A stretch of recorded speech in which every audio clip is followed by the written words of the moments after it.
Hey everyone, what is going on, man? I wanted to switch up the scenery. I'm sick and tired of looking at my desk all the time.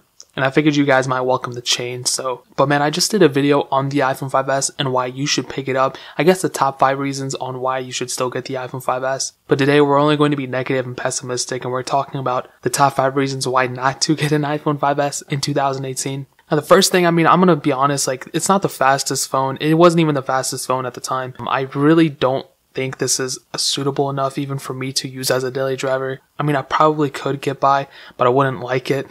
It only has 1 GB of RAM, so it's not really that fast, and I wouldn't really recommend anybody using it in terms of speed, especially if you have like a job or something. You're not really gonna have the best time using it. The second thing, this thing is only getting 1 more year of support, and we're lucky it even got iOS 12. Obviously, it's not going to go any further than this, and pretty much in a year, you're already going to be outdated.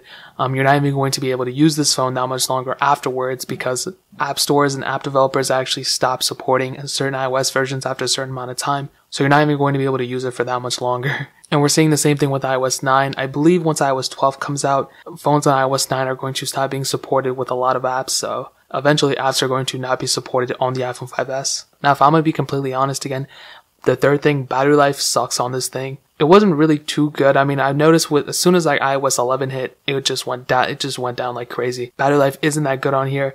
Surprisingly, the iPhone 5S and iPhone 6 and 6S almost have the same sized battery, but it's that little bit of difference that makes this battery life not that good. And we notice iPhone 6 doesn't have that good battery life either. So the iPhone 5S's battery is really, really bad. I would probably be able to get like a half a day out of it.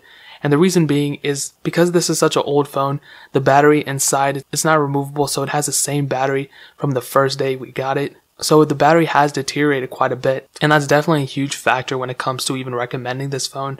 The battery life, I just would not recommend it. Now this is one that doesn't really fall into a certain category, but number 4, as a phone gets older, more and more parts tend to break. The ringer switches, the volume buttons, the home buttons, all that stuff, the screen even. And newer phones could have problems too. We've seen a bunch of recalls and a bunch of problems with phones, but it's no secret that as a phone gets older, more parts break. And it's not just phones. It's gaming consoles, cars, cameras, everything. But with something like this, I can tell you firsthand, my home button doesn't work.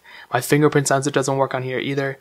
And the screen is so messed up. You probably saw from the beginning of the video where my screen started glitching out. That happens all the time on this phone because it is an older phone. And if this was like an iPhone 7 or something, I'd be super mad, but I'm not really expecting too much out of it. And because it is an older phone, I do have to remember that parts do tend to break on older phones more, so there's really nothing I can do about it. This iPhone doesn't really have that many features when it comes to even like an iPhone 6S. For example, on iOS 12, there were some new apps and features that came out, and the iPhone 5S does not support it.